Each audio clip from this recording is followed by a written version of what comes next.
Hey everyone. Today's is, I guess we could say it's a species spotlight, but it's not actually on a reptile. This is on a different one, as you guys can tell. Hi there. And it's not necessarily a furry creature. It's still, they still have some hair, but these are our skinny pigs, or as we like to call them, our North American house hippos. And okay, you're just gonna share with your sister? That's cool. Hi. Hi. So, skinny pigs. So obviously these guys are hairless guinea pigs. So everybody probably knows what guinea pigs are, those fluffy little squealing little terrors, or the little, I shouldn't call them terrors, that's not very nice, but those fluffy little cavies, or Peruvian, basically little tailless rats. They're really cool. They make great pets. They don't need a whole lot of space. But the fun thing about these guys is because of this recessive trait, so if you guys have been following along, if you know about all the other genetics and stuff in snakes, you already know what a recessive trait is. And so, kind of like scaleless or albino and some other stuff, these guys have a recessive gene that once they have the homozygous form of it, you get this almost completely hairless guinea pig, which are really cool. There's actually two different kinds. One is this one, and then the other one is called the Bellmans or Bel Airs or something like that. I'll put it right here, where they're actually born haired, and then as they get older will start to lose their hair and then eventually become entirely hairless as well. It's an entirely different strain, so if you took a skinny pig and then one of those together, you would get a bunch of hairy guinea pigs that are carrying both genes. So you wouldn't actually get a skinny pig from them. So if you're planning on breeding these guys, you're gonna have to do outcrossing because you can't put two of these guys together. It's kind of like blue merle dogs or two albinos or any other recessive thing. So these guys, their care is pretty much exactly the same as regular guinea pig care. So clean, fresh bedding, clean water, lots of food, plenty of variety. They love the greens. They love to nom this. Oh, sorry, I should probably stop right here. This is Tater Tot, and this is Tilly. I still mess them up a lot, but Tater Tot and Tilly, those are our two little girls. But anyway, really the big difference between these guys is because they're hairless, they can't really regulate their temperature as well. And so what that means is that they can't really do a lot of cold temperatures very well. So it like room temp plus a little bit extra warmth is kind of the best things for these guys. So they can't get too hot and they can't get too cold.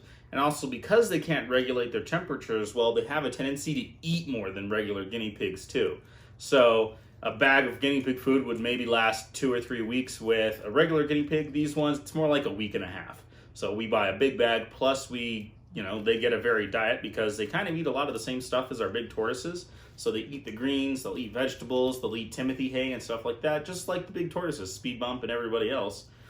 But they actually live in the same room as them. So they're in our dry, arid room where the temperatures are always kind of in the mid 80s all of the time. So that way we don't really have to worry about them getting too hot or cold. If you guys are planning on getting skinny pigs of your own, oh bless you, then maybe look into they kind of need something to keep themselves warm at night or when it cools off in the wintertime or something like that. So fresh, clean blankets, socks, towels, fabric, things like that to help them kind of nuzzle in and nest in there. And also because of that, whenever you're talking about bedding, because it is their bare skin, you got to make sure that stuff stays clean. So if you're going to be cleaning them, once a week for the regular ones, maybe you do it a little bit more often or really keep an eye on it because they're more susceptible to skin infections and things like that.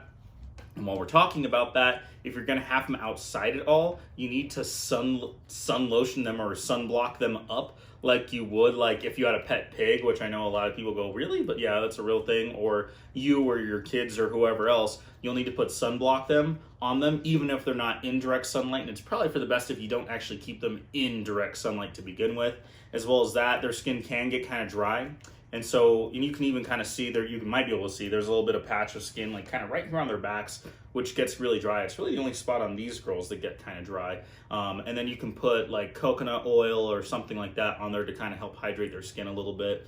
Don't bathe them too often because water will dry out their skin and you don't really want to do that. So oil is probably a little bit better, but don't spray your skinny pig with like Pam or something like that, please guys. But anyway, just a little change of pace. Obviously, I can't do too much with the reptiles or really a whole lot of other stuff right now. In addition, we're scaling back. Oh, no, I'll sell that in another video. This is going to come out later. Anyway, so can't do a whole lot. Want to do something change of pace. I love my North American house hippos. These guys are absolutely great little pets. They will cost more than, say, your average guinea pig, just like the curly or the straight hair ones. You're probably looking somewhere in the low 60s or 80s up to over $100, depending on where you live or the kinds of what they are. And just like with all the other hairless animals, if they have patterns or whatever else on their fur, that does show on their skin. So you can see Tilly is very black, but there's like a little bit right on her shoulder where there would be white hair. Sorry, not tater tot. See, I told you I'd do it. And then on Tilly here, there's a little bit of black right there on her nose. And you can see a little bit of pattern on her skin where there would be normally hair variations on there. Anyway, getting a little tongue-tied. Sorry about that, guys. Hope you enjoyed this fun little change-up of video of the not furry, but not exactly scaly species spotlight of these skinny pigs, or, once again, my favorite term, North American house hippos. Nom nom nom nom nom nom nom. Hope you enjoyed this video. Please like and subscribe if you can. If you have any questions about these guys, let me know down in the comments, and we'll check you next time.